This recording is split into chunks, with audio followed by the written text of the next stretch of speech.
Hey everybody, John Granato. You can hear me mornings on the bench on ESPN 97.5 and 92.5, and that's Josh Jordan. He's on weekends on Moneyline on 97.5 and 92.5, and he's also the editor of SportsMapHouston.com. Hit subscribe right now if you haven't yet, so that you get all of our content here at SportsMap HOU.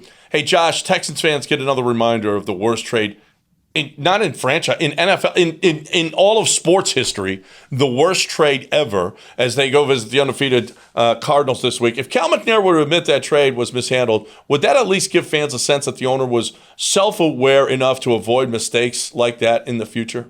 Absolutely. I mean, I've heard you talk about on the air. We know that this was Bill O'Brien and Easterby that made this trade, and Bill O'Brien may be gone, but Jack Easterby's still there. And clearly they're still trying to defend the trade because David Johnson's still on the team. I mean, this guy isn't hardly doing anything. He's not just on the team. He's a focal point. Just yesterday, I saw him out doing press for them, doing like anti-bullying stuff. So he's still like, a face of the franchise in a way for the Texans. I know there's not a lot of faces anymore, but you're right. This is the worst trade ever made. You can't defend this move, whether it's for money or for culture. I can give you reasons why it was a terrible move either way. It doesn't hold water. No, I mean, it's just now Whitney Merciless released.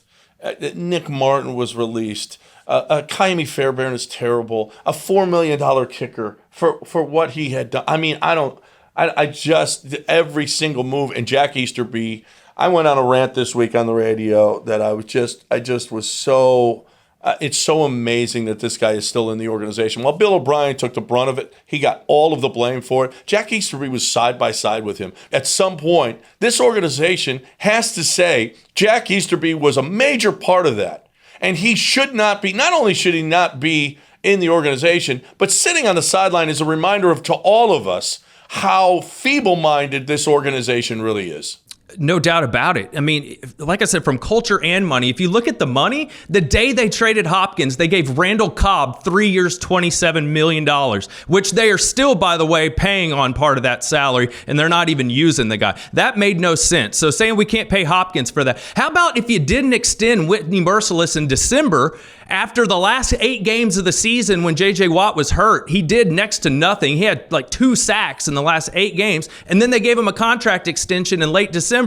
And then in March, we find out Hopkins gets traded. And then we also found out from the Arizona Cardinals GM that they had to sit on that information for a month because they were so excited, but they had to sit on it until the new league year. So that means in like mid-February, they'd already decided to trade DeAndre Hopkins. For a bag of peanuts. Ross Blacklock and David Johnson. Yeah, that's what it turned out to be. And do you think that's why David Johnson fumbles, last week?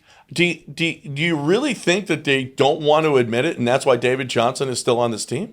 Yeah, I think that's why they redid his contract before the start of this season to find a way to keep him around. And he's clearly not the best running back on the team, and not even close. Well, I do know this, though, Josh. I know that cold, clean, crisp, refreshing Coors Light is my beer. So here's the deal. Whatever it is that you like to do, bring along your cold, clean, crisp, refreshing Coors Light. It's what I do. I love playing poker. It's the official beer of poker for me. It's the official beer of golf for me. It's the official beer of everything I do. Make it your official beer. Cold, clean, crisp, refreshing Coors Light. Brandon Cooks, who's an Easterby guy, complaining about there being no discipline behind the scenes.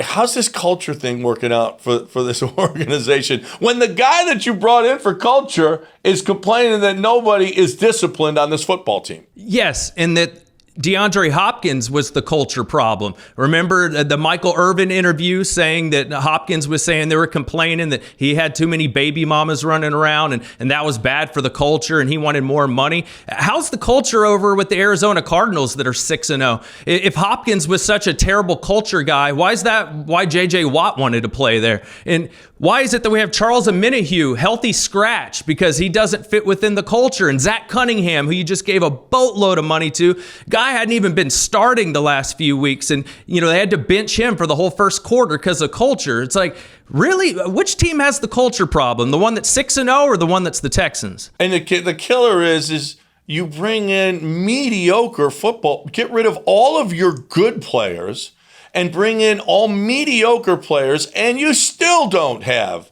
the culture that you're looking for. You still have got the one guy, and listen, Brandon Cooks, by all accounts, is a guy that works. He works his tail off. He prepares, even when he's not there. He's working on video. He's behind the scenes, wanting to be as good as he can possibly be. And you don't see that with anybody else, with mediocre players. And when Brandon Cooks is your best football player and he's your hardest worker, you know what you are?